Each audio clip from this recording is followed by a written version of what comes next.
ان کی مٹھی میں، دوسری طرف کیا ہے؟ دوسری طرف امت مسلمہ ہے۔ یہ امت مسلمہ برے حال میں ہے، پستیوں میں ہے، بٹی ہوئی ہے، ایک امت تو ہے ہی نہیں۔ دنیا جمع ہو رہی ہے، ہم اور کٹ رہے ہیں۔ یورپ صدیوں کے بعد متحد ہو رہا ہے، ہمارا ملک پاکستان دو ٹکڑے ہوا، اب سیسیشن بلوچستان کی ہمارے سامنے آ رہی ہے۔ یہ امت جو ہے جو بہت ہی بد حال ہے، لیکن اس کو اقبال نے کیا کہا تھا ابلیس کی مجلس شورا میں؟ خاکستر ہے یہ، اس کے اندر ایک چنگاری ہے۔ وہ چنگاری کیوں پیدا ہوئی ہے اس کو نوٹ کر لیجیے ہسٹوریکل پروسیس میں، پرسپیکٹو میں۔ جیسے ہی یورپی استعمار کا بستر لپٹنا شروع ہوا، یہاں سے انگریز گئے 47 میں، 1947 میں، ادھر سے وہ ولندیزی چلے گئے آپ کے انڈونیشیا سے، اور کہیں سے فرانسیسی چلے گئے، لیبیا سے اطالوی چلے گئے، الجزائر سے فرانسیسی چلے گئے، مصر سے انگریزوں کو اٹھا کر صدر ناصر نے میڈیٹرینین کے اندر پھینک دیا۔ ہوتے ہوتے یہ جب عالم اسلام آزاد ہوا تو جیسے کوئی ڈیپ سلمبر، گہری نیند سے بیدار ہوتا ہے تو اسے کچھ یاد آتا ہے، ہاں بھئی ہماری بھی ایک تہذیب تھی، ہمارا بھی ایک تمدن تھا، ہمارے بھی کچھ قوانین تھے، ہماری ایک شریعت تھی جو ڈیفنکٹ رہی اس عرصے کے اندر۔ یہ تو انگریز کا بنایا ہوا ضابطہ فوجداری، انگریز کا بنایا ہوا ضابطہ دیوانی، ہم اس کے تحت زندگی گزار رہے تھے۔ وہ اسلام کا تعزیراتی قانون کہاں ہے؟ ضابطہ فوجداری اسلام کا ہوتا تھا، دیوانی کوئی معاملہ ہوتا تھا اسلام کا۔ یہ جو ایک ہی وقت میں انڈونیشیا سے لے کر اور عرب ممالک تک ایک ہی جذبہ اٹھا ہے، ریوائول ریوائول ریوائول، اسلام کو زندہ کرو زندہ کرو زندہ کرو۔ From nearly the middle of the last century, Masyumi party Indonesia میں، جماعت اسلامی ہندوستان میں، فدائین اسلام ایران میں، الاخوان المسلمون مصر سے پورے عالم عرب میں، سعید نورسی ترکی میں، یہ تحریکیں ایک ہی وقت میں اٹھی۔ ان میں ایک جذبہ پیدا ہوا کہ اسلام کو ہم قائم کریں۔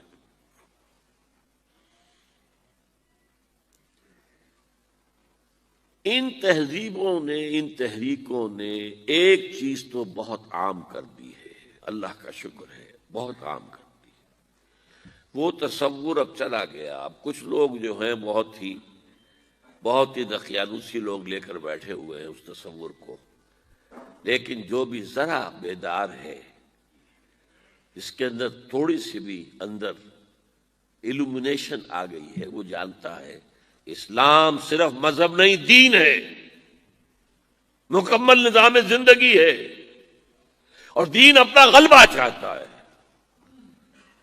دین ہوتا ہی اس وقت ہے جب غالب ہو، جب غالب نہیں ہے، مغلوب ہو گیا تو وہ مذہب رہ جائے گا۔ اس میرے فارمولے کو اچھی طرح سمجھ لیجئے۔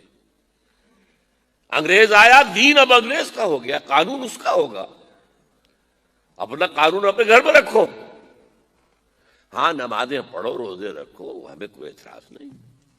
مذہب اسلام we are ready to recognize, دین اسلام ختم۔ دیکھیے آج یہ چیز اپنے کلائمیکس کو پہنچ گئی ہے۔ آج سول سپریم پاور آن ارتھ امریکہ کہہ رہا ہے دین اسلام اسے ہم ختم کر کے رہیں گے، کچل کر رہیں گے۔ مذہب اسلام اسے ہم ایمبریس کرنے کو تیار ہیں۔ اب میں کہتا ہوں کہ جب وہ کہتا ہے کہ ہم اسلام کے دشمن نہیں ہیں تو جھوٹ نہیں کہتا، سچ کہتا۔ وہ کہہ سکتے ہیں دیکھو تم امریکہ آئے، تم نے ہمارے چرچ خریدے اور مسجدیں بنا لی، ڈیڈ وی آبجیکٹ؟ ہم نے کوئی اعتراض کیا؟ یو پرچیز سینیگوگس، یہودیوں کی عبادت گاہیں، انہوں نے مسجد بنا لیا، ہم نے کبھی روکا؟ تم نے ہزارہا افرو امریکنز کو مسلمان بنا لیا، ہم نے اعتراض کیا؟ تم نمازیں پڑھتے ہو، ہم نے روکا؟ تم نے اسلامک سینٹرز بنائے، ہم نے روکا؟ اسلام مذہب کی حیثیت سے تم روزے رکھتے ہو تو اب ایک افطاری بھی تمہیں دینے کو تیار ہے، وائٹ ہاؤس میں ایک افطاری دیں گے، سیلیبریٹ کریں گے تمہارا منتھ آف فاسٹنگ، تمہارے عید اور بقرعید پر ہم یادگاری ٹکٹ ایشو کر دیں گے، کرتے ہیں اب بھی۔ تو we are not against your religion, religion as Islam is acceptable to us, لیکن نظام، سیاسی، معاشی، سماجی نظام یہ ہمارا ہوگا۔ یہ بات ابھی چند دن پہلے میرے ذہن میں آئی ہے، ظاہر بات ہے جب تک زندہ ہوں نئے خیالات تو آئیں گے۔ آج 1400 برس بعد تاریخ جو ہے 180 درجہ اس نے موڑ کھا لیا ہے۔ یہی بات ہماری تھی، ہم نے کیا کہا تھا؟ تم یا اسلام لاؤ، ہمارے برابر کے ساتھی ہو جاؤ گے، یا چھوٹے بن کر رہو، مذہب تمہارا ہوگا، دین ہمارا ہوگا، اور ورنہ آؤ میدان میں، تلوار تمہارے ہمارے درمیان فیصلہ کرے گی۔ آج یہی بات بش کہہ رہا ہے، نظام ہمارا ہوگا، تم ہندو رہو، مسلم رہو، سکھ رہو، پارسی رہو، عیسائی رہو، بتوں کو پوجو، ایک خدا کو پوجو، انسین کو پوجو، درختوں کو پوجو، آلہ تناسل کو پوجو، جس کو چاہو پوجو، وی ڈونٹ آبجیکٹ۔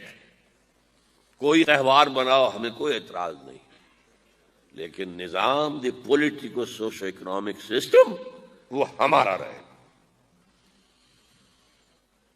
یہ بالکل یوں سمجھیے کہ 180 درجے میں تاریخ نے موڑ کھا لیا ہے۔ ہم نے کہا تھا، یہ مانیے آج، وی کانٹ ڈینائی اٹ۔ میں نے کہا تھا نا 3 کالمز نکلے، شرقن غربن شمال، ان کا کہنا کیا تھا؟ جہاں گئے دیکھو بھائی اسلام لے آؤ، تم ہمارے برابر کے بھائی ہوگے۔ ہم یہ بھی نہیں کہیں گے کہ ہم سینئر ہیں تم جونیئر ہو، ہمارے حق زیادہ ہیں تمہارے کم، نہیں، برابر، بالکل۔ اگر اسلام نہیں لاتے تو چھوٹے بن کر رہو، دین، نظام ہمارا ہوگا، مذہب تم رکھ سکتے ہو، عیسائی ہو، پادری ہو، جو بھی ہو، عیسائی، یہودی، جو چاہو رکھ سکتے ہو، اور ورنہ آؤ میدان میں، تلوار فیصلہ کرے۔ یہ تمام ہر جگہ پر یہی کہا گیا، یہی کہا گیا، یہی کہا گیا۔ ابھی ہم نے حدیث پڑھی ہے، لیکن یہ اس وقت کی نہیں ہے، یہ ابھی ذرا اور آگے کی دور کی بات ہے۔ لا یبقى علی ظہر الارض بیت مدر ولا وبر الا ادخلہ اللہ کلمۃ الاسلام بذل ذلیل او عز عزیز۔ یا تو اللہ تعالیٰ اس گھر والے کو اسلام کی توفیق دے گا، اسلام اس کے گھر میں داخل ہوگا، اس کا بھی احساس ہوگا، اور یا وہ چھوٹا ہو کر رہے گا، ہاتھ سے جزیہ پیش کرے گا، یعطوا الجزیۃ عن ید وہم صاغرون۔ غلبہ اسلام کا ہوگا، دین اسلام کا ہوگا۔ بہرحال یہ تحریکیں جو ہیں اس میں بہت کچھ، ایک تو پازیٹیو اثر نکل چکا ہے، وہ باقی ہے، وہ ختم ہونے والا نہیں ہے، کہ کچھ صدیوں کے انحطاط اور زوال کی وجہ سے ہم سمجھ بیٹھے تھے کہ اسلام بھی بس ایک مذہب ہے، اب ہم سمجھتے نہیں، اسلام دین ہے، اور یہ غلبہ چاہتا۔ لیکن یہ تحریکیں سب کی سب ناکام ہوئی، اس کی دو وجوہات ہیں، ویسے میرے ہاں میری کتابوں میں تفصیل سے بحثیں ہیں ان پر۔ پہلی وجہ یہ ہے کہ ان تحریکوں نے اسلام اور اس کے نظام پر تو بہت توجہ دی ہے، ایمان پر توجہ نہیں دی۔ اسلام ایک عمارت ہے جس کے نیچے بنیاد ایمان ہے۔ جب تک ایمان قوی نہیں ہوگا، لیونگ تھرابنگ ایمان، برننگ ایمان، ایمان وتھ کنوکشن، اس وقت تک یہ مہم سر نہیں ہو سکتی۔ اور نمبر دو، میتھڈالوجیز انہوں نے جو ہم اصل تحریکیں تھیں ان سے بورو کر لی، کمیونسٹوں سے لے لی، سوشلسٹوں سے لے لی، فاشسٹوں سے لے لی اور گوریلوں سے لے لی۔ یہ ساری جو ہے بوروڈ میتھڈالوجیز ہیں، حالانکہ اس میتھڈالوجی لینی چاہیے تھی سیرت محمد سے صلی اللہ علیہ وسلم۔ ان دو غلطیوں کی وجہ سے یہ ساری تحریکیں ناکام ہو گئی۔ الاخوان تقریباً ختم ہے، جماعت اسلامی تقریباً ختم ہے،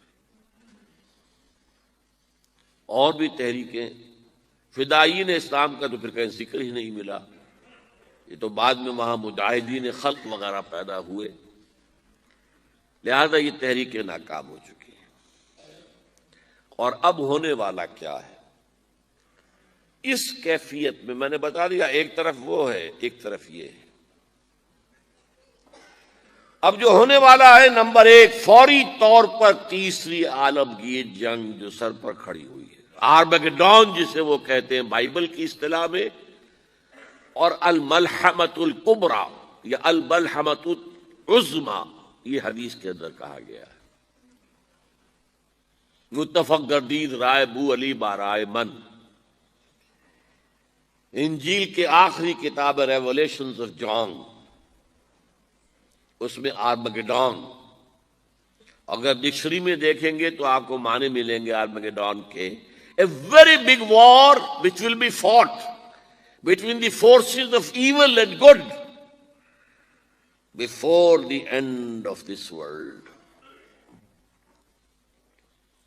اور اسی کا ذکر حضور نے کیا، بہت بڑی جنگ ہوگی، بہت بڑی جنگ ہوگی، مڈل ایسٹ اس کا میدان بنے گا۔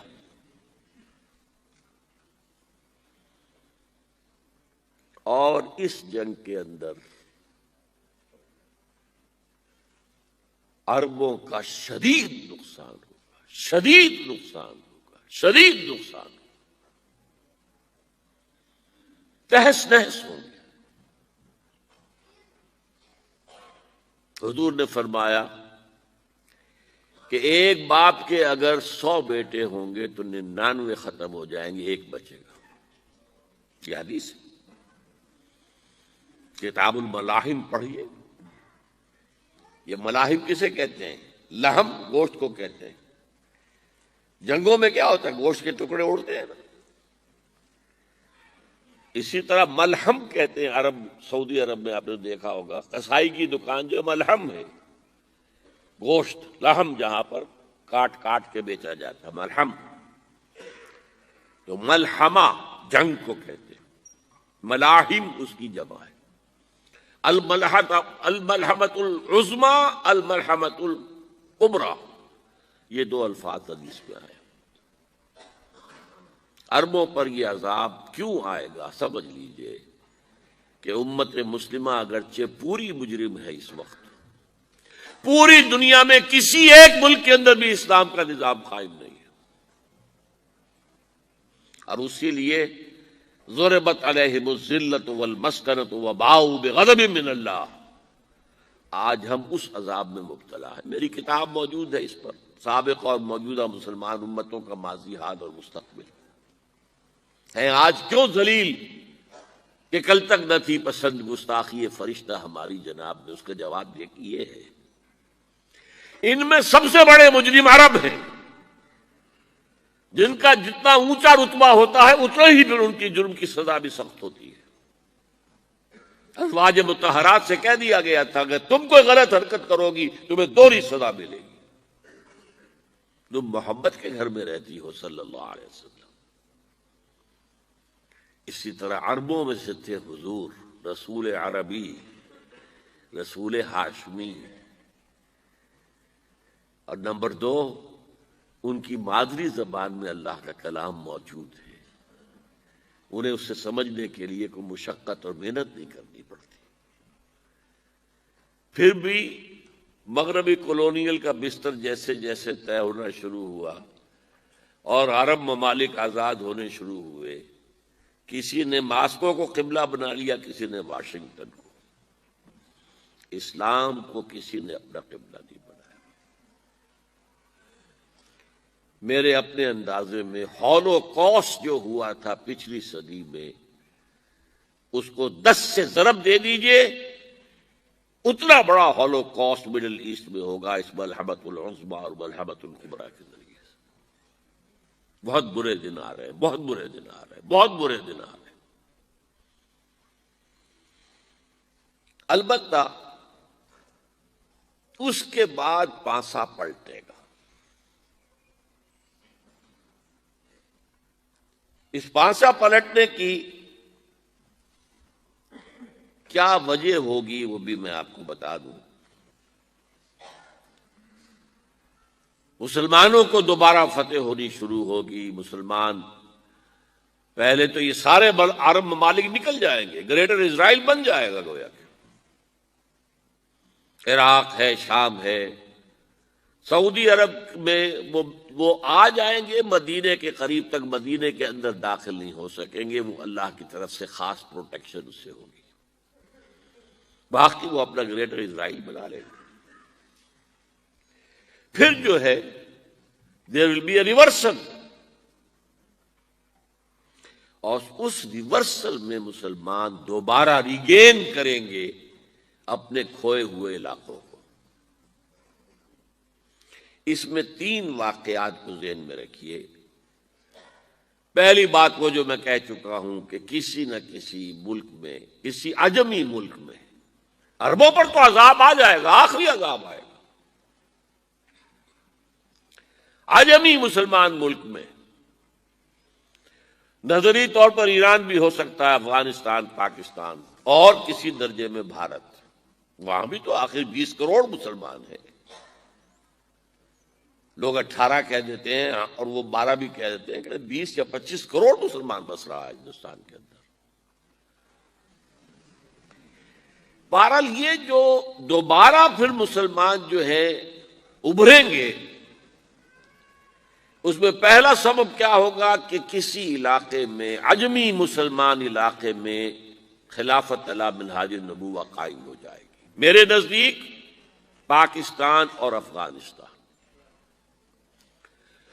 میرا گمان ہے واللہ عالم، میں نے کہا تھا ان باتوں میں اختلاف کی گنجائش ہے، یہ کوئی میں قرآن و حدیث کی روح سے نہیں کہہ رہا ہوں، لیکن جو میرا مشاہدہ ہے افغانستان کی تقسیم ہو جائے گی، پختون حصہ جو ہے پاکستان کے ساتھ ملے گا، اور یہ یہاں پر وادی سندھ، جس کو اقبال نے کہا ہے کارواں زیں وادی دور و دراز آیت بروں، اس جہاں پر خلافت علی منہاج النبوہ کا نظام قائم ہوگا اور یہاں سے فوجیں چلیں گی، نمبر 1۔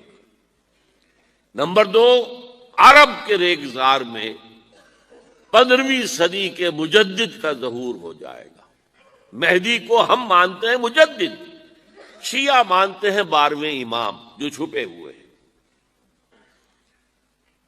ان کے امام معصوم جو ہے 12، ان میں سے آخری جو ہیں وہ چھپے ہوئے ہیں غار میں 1200 برس سے، اور وہ ظاہر ہوں گے۔ یہ ان کا عقیدہ ہے، ہمارا نہیں ہے۔ ہم سمجھتے ہیں جیسے ہر صدی میں اللہ مجدد بھیجتا رہا، اسی طریقے سے میرے گمان میں 15ویں صدی کے مجدد جو ہے وہ حضرت مہدی ہوں گے۔ ان کی حکومت جا کر یہ فوج قائم کرے گی، عربوں میں دم نہیں ہوگا، وہ اپنی عیاشیوں کی وجہ سے بالکل کھوکھلے ہو چکے، دولت کی فراوانی اور عیاشیاں۔ یہ بھی سننے میں آتا ہے دروغ برگردن راوی کہ اگر کوئی فوجی قافلہ ان کا چل رہا ہوتا ہے تو وہ بجائے ٹرکوں میں بیٹھنے کے وہ اپنی کاروں میں بیٹھ کے ساتھ ساتھ چلتے ہیں. وہ ٹرک خالی چل رہے ہوتے ہیں. ٹرک کی سختی جو ہے، سخت سیٹ جو ہے برداشت کرنا ان کے بس کا روگ نہیں ہے. بہرحال یخرج ناس من المشرق یعطئون للمہدی، یعنی سلطان اس کی حکومت کو مستحکم کریں گے. پھر حضرت مہدی کی طرف سے شروع ہوگا معاملہ جہاد، اور یہ سارا جو ملک چھوٹ ہم مسلمانوں کے ہاتھ سے نکل گئے تھے یہ واپس لے گئے. اس میں ایک کوشچن ہے جو میرے ذہن میں بہت عرصے سے تھا، جس کا کہ جواب اب مجھے سوچا ہے. واللہ عالم، یہ ساری باتیں میں کہہ رہا ہوں میرے گمان ہے. کیسے ہوگا کہ اتنی بڑی طاقت ایٹمک پاورز کے مقابلے میں مسلمان دوبارہ میدان میں آ کر اور جیتتے چلے جائیں؟ میرا گمان یہ ہے، واللہ عالم. اس پورے معاملے کا سارا جو ہے ارینا جو ہے وہ ہے مڈل ایسٹ، یورپ، جس میں حدیث میں آیا ہے کہ رومی عیسائی 80 جھنڈوں تلے تم پر حملہ کریں گے اور ہر جھنڈے کے نیچے 12,000 فوج ہوگی، 10 لاکھ. اور مجھے حال ہی میں معلوم ہوا ہے کہ آج کل جو ایک ڈویژن ہوتا ہے وہ 12,000 کا ہوتا ہے، تو 80 ڈویژنز آرمی آئے گی. لیکن معلوم ایسا ہوتا ہے کہ روس، چائنا، جاپان اور میرے خیال میں انڈیا بھی یہ نیوٹرل رہیں گے. نمٹ لو آپس میں. تو ابراہیمی قوموں کا جھگڑا ہے نا کہ فلسطین کس کا ہے. مسلمان کہتے ہیں ہمارا ہے، یہودی کہتے ہیں ہمارا، عیسائی کہتے ہیں ہمارا. تو نمٹ لو، سیٹل یور سکورز. لیکن کوئی ویپنز آف ماس ڈسٹرکشن استعمال نہ ہو. اگر وہ ہوئے تو پھر ہم میدان میں آ جائیں گے. میرا گمان یہ ہے کہ ویپنز آف ماس ڈسٹرکشن استعمال نہیں کر سکیں گی مغربی طاقتیں، اور پھر جنگ کے اندر مسلمانوں کے ساتھ جیتنا ان کے لیے ممکن نہیں. جن کو موت عزیز ہے، منحصر مرنے پہ ہو جس کی امید، نا امیدی اس کی دیکھا چاہیے، اور وہ مرنے کو تیار نہیں ہے. وہ تو 40,000 فٹ کی بلندی سے ڈیزی کٹر پھینک سکتے ہیں، نیچے نہیں آئیں گے. اور جب نیچے کچھ اترے تھے تو جو حشر کیا تھا، تو جو بات کہی تھی رمزفیلڈ نے، ویری ٹینیشیس فائٹرز. یہ افغان والے جو ہیں یہ تو چمٹ جانے والے ہیں، یہ ایسے جنگجو ہیں، ان سے جان چھڑانی مشکل ہے. جن کے لیے موت سب سے بڑی کامیابی ہے. شہادت مطلوب و مقصود مومن، نہ مال غنیمت نہ کشور کشائے. مسلمانوں کا مقابلہ کر سکیں گے، یہ ہے میرا گمان، واللہ اعلم. بہرحال پہلا مرحلہ کسی اجمی ملک میں جو میرے نزدیک پاکستان اور افغانستان پہ مشتمل ہوگا، خلافت کا نظام پہلے آئے گا. پھر یہاں سے فوجیں چلیں گی، حضرت مہدی کی حکومت قائم ہے. پھر وہ حضرت مہدی جو ہے وہ جہاد کریں گے، قتال کریں گے، اور اس قتال کے آخری مرحلے پر حضرت عیسیٰ علیہ السلام بھی نازل ہو جائیں گے، اور غالباً ان کے ذریعے سے پھر جتنا الیکٹرانک ان کا حساب کتاب ہے وہ ختم ہو جائے گا. حضور نے فرمایا ان کی آنکھوں میں ایسی تاثیر ہوگی، جہاں تک نگاہ جائے گی یہودی پگھل جائیں گے. کوئی بہت بڑا لیزر ہوگا، اور ظاہر بات ہے کہ ان کے یہ ہتھیار جو ہیں ان کا مقابلہ تو مسلمان نہیں کر سکتے. اور نہ ابھی آپ کو 100 برس بھی یہ سوچ سکتے ہیں کہ کوئی مسلمان ملک اتنی ترقی کر سکتا ہے کہ ان کے مقابلے میں پہنچ جائے ان ہتھیاروں کے معاملے میں. تو یہ اصل میں جو شخص سراپا معجزہ تھا، حضرت عیسیٰ جو ہیں سراپا معجزہ، پیدائش معجزہ، آسمان پر اٹھایا جانا معجزہ، خلق حیات بنایا، مٹی کا پرندہ پھونک ماری اڑنے لگا، احیاء موتا، مردہ کو کہا اٹھو قم باذن اللہ، اٹھ گیا چلنے لگا، مادرزاد اندھے کے آنکھ پر ہاتھ پھیری اور اس کو آنکھیں اللہ نے دے دی، کوڑھی کے جسم پر ہاتھ پھیرا اور کوڑ صاف۔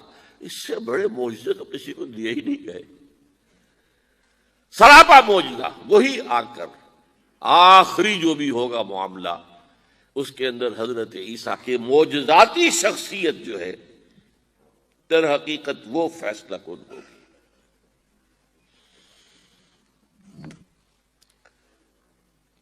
میرے نزدیک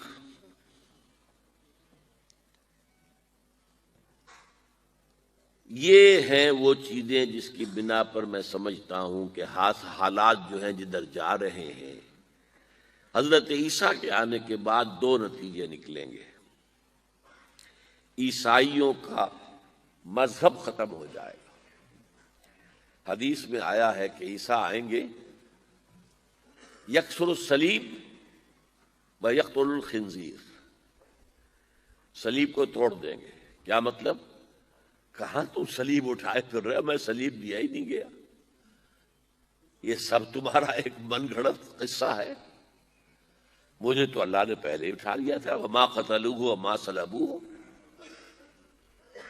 صلیب ہی پر کھڑی ہوئی ہے عیسائیت ساری کی ساری،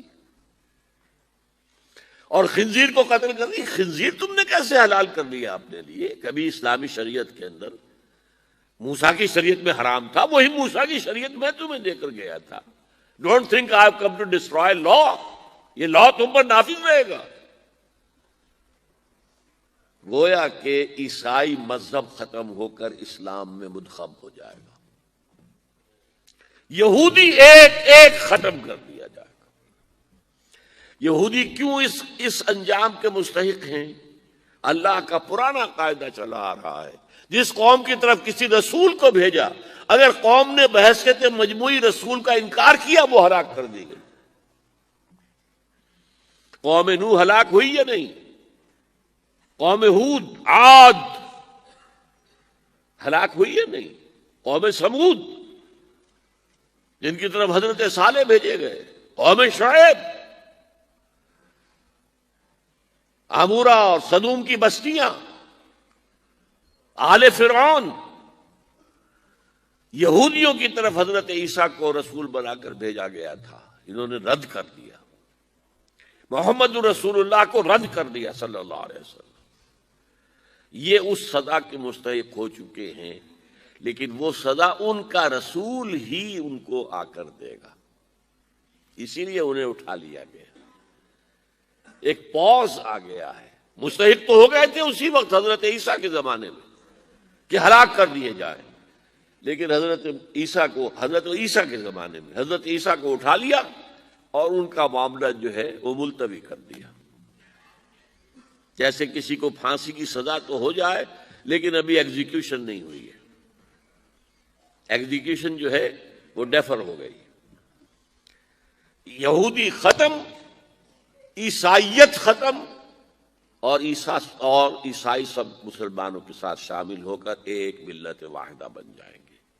پھر اگلا مرحلہ آئے گا گلوبلائزیشن کا، حضرت مسیح کے ہاتھوں ہوگا، وہ پوری دنیا میں وہ اسلام کا نظام قائم ہو جائے گا۔ اب آئیے یہ نقطۂ آغاز جو میں نے کہا پاکستان اور افغانستان، ذرا اس کے بارے میں چند باتیں نوٹ کر لیں۔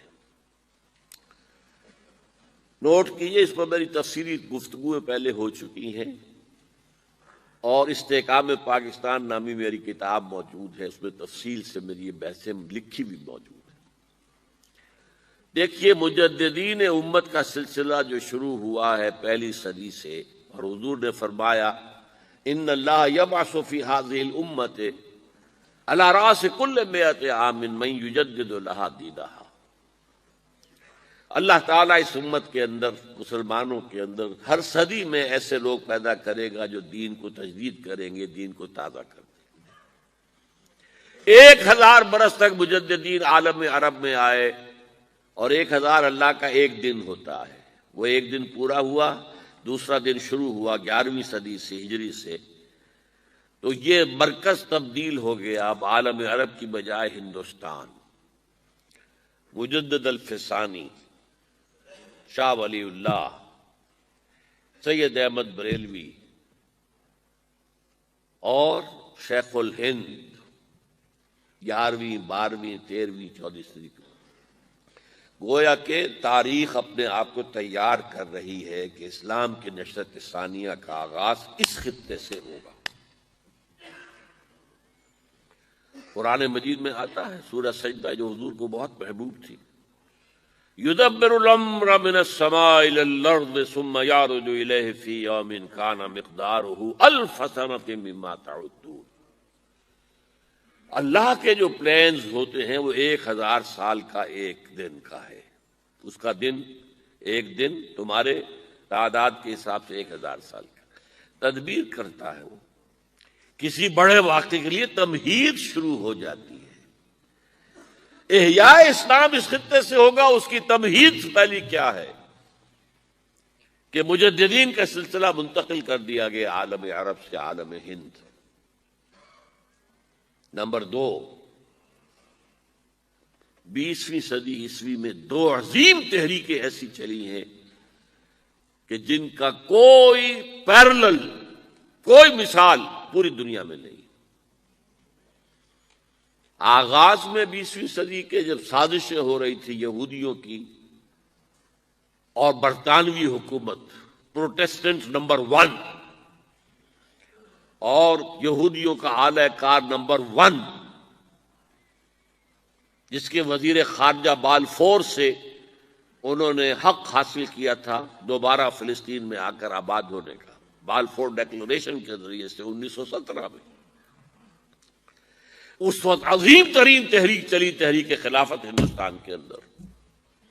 خلافت اگر تھی تو پوری دنیا کا معاملہ تھا، عالم اسلام کا، اور تو کہیں جیسے میں نے کہا تھا پہلے بھی کہ کسی کے کان پہ جوں تک نہیں رینگی کہ کیا ہو گیا۔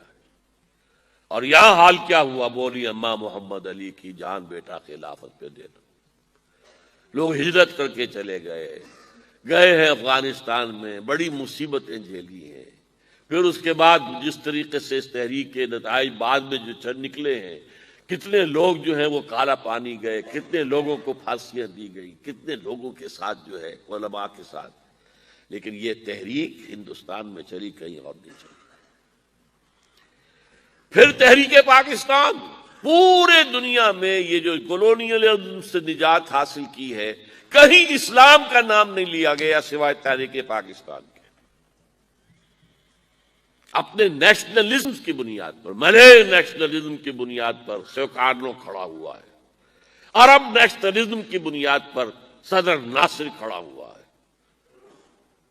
ٹرک نیشنلزم کی بنیاد پر جو بھی کچھ تھوڑا بہت آٹومان امپائر کے تو پرختے اڑ گئے تھے، لیکن اگر ترکی کو بھی بچایا ہے مصطفیٰ کمال پاشا نے تو ٹرک نیشنلزم کی بنیاد پر، اسلام سے کوئی تعلق نہیں۔ صرف ایک تحریک تھی، تحریک پاکستان، اور پورا ہندوستان پھر گونج گیا ہے، جیسے پہلے گونجا تھا بولی اماں محمد علی کی، اس کے بعد گونجا ہے ہندوستان۔ پاکستان کا مطلب کیا؟ لا الہ الا اللہ، کوئی پیرلل نہیں۔ پھر واقعہ یہ ہے کہ پاکستان کا قیام ایک معجزہ ہے۔ کانگریس جیسی حکومت، گاندھی جیسا لیڈر، پھر ان کے ساتھ جمعیت علماء ہند جیسی مذہبی جماعت عظیم، مولانا مدنی جیسی شخصیت، کانگریس میں ابوالکلام جیسی نابغہ شخصیت مسلمان، سرحد میں خدائے خدمتگار خان عبدالغفار خان، سرحدی گاندھی جیسی شخصیت اور اس کی خدائی خدمتگار تحریک، پنجاب میں احرار، آتش فشاں جو ہیں، آتش بیاں مقررین، احرار جیسے مقررین کسی دوسری جماعت کے اندر آج تک نہیں آئے، یہ سب تو تھے کانگریس کے ساتھ۔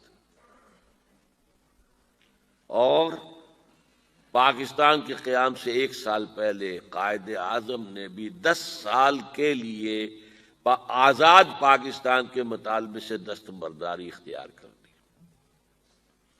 کیبنٹ مشن پلان جو ہے وہ مان لیا، اور اس کے تحت کیا تھا کہ ہندوستان آزاد ہوگا ایک ملک کی حیثیت سے، مرکز ایک ہوگا، 3 زونز ہوں گے، مغربی، مشرقی، درمیانی، سینٹرل. ہاں 10 سال کے بعد اگر کوئی زون علیحدہ ہونا چاہے تو اسے موقع دیا جائے گا. قائد اعظم نے مان لیا. اس کا مطلب کیا تھا؟ 10 سال تک آزاد پاکستان کا تو کوئی سوال نہیں، تو ایک انڈین یونین ہوگی. وہ تو چپ نہیں رہ سکا، نکل جاتی ہے جس کے منہ سے سچی بات مستی میں. جواہر لال نہرو نے کہا ارے ایک دفعہ بن جانے دو ہندوستان ایک حکومت، پھر کون کسی کو علیحدہ ہونے دیتا ہے. بات سچی کہی تھی اس نے. انہوں نے کشمیر کو علیحدہ نہیں ہونے دیا، پاکستان کو علیحدہ ہونے دیتے ہو. لیکن اس پر بیک گیئر لگایا ہے قائد اعظم نے کہ اگر یہ نیتیں ہیں تو پھر ہم نہیں مانتے، ورنہ پاکستان وجود ہی میں نہ آتا.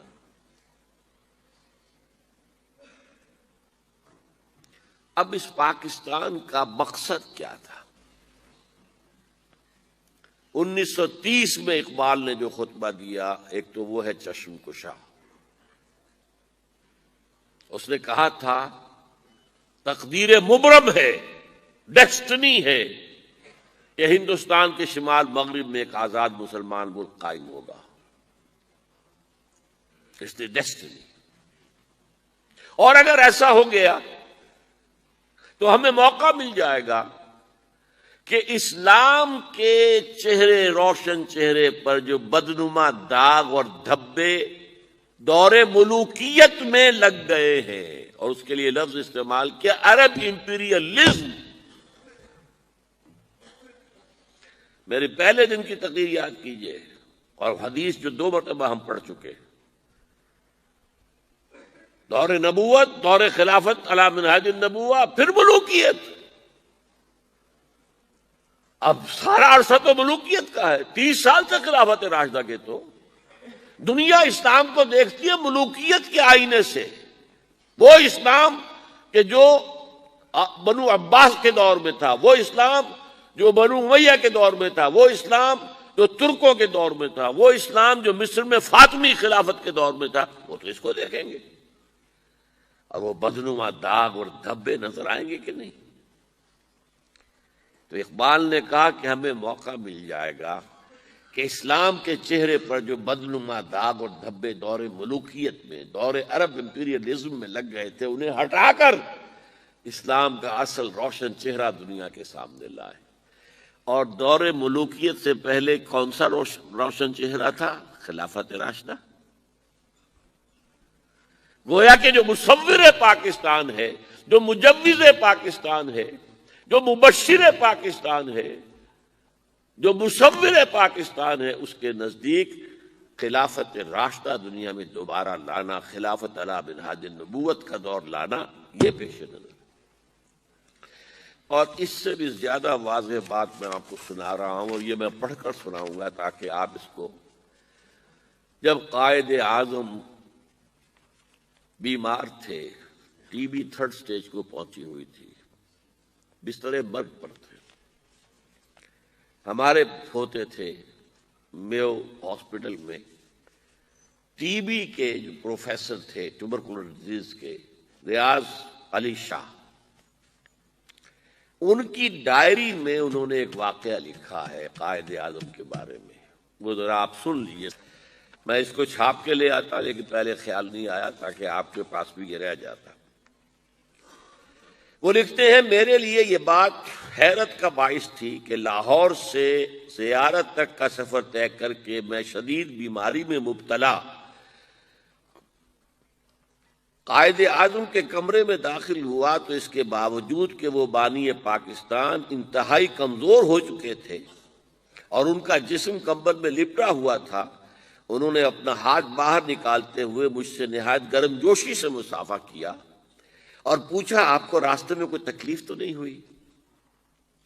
مرض الموت میں مبتلا اس عظیم انسان کے اخلاق، تواضع اور انکساری کی یہ اچھوتی مثال تھی. حالانکہ مجھ سے ہاتھ ملانے اور مزاج پرسی کرنے ہی سے وہ ہانپنے لگے تھے اور بعد میں کئی منٹ تک انہیں آنکھیں بند کیے لیٹے رہنا پڑا تھا۔ ایک بار ہم خوف زدہ تھے کہ خون اور تھوک وغیرہ کی تحقیق کے جو نتائج سامنے آئے ہیں انہیں قائد اعظم کا کیسے پہنچائیں۔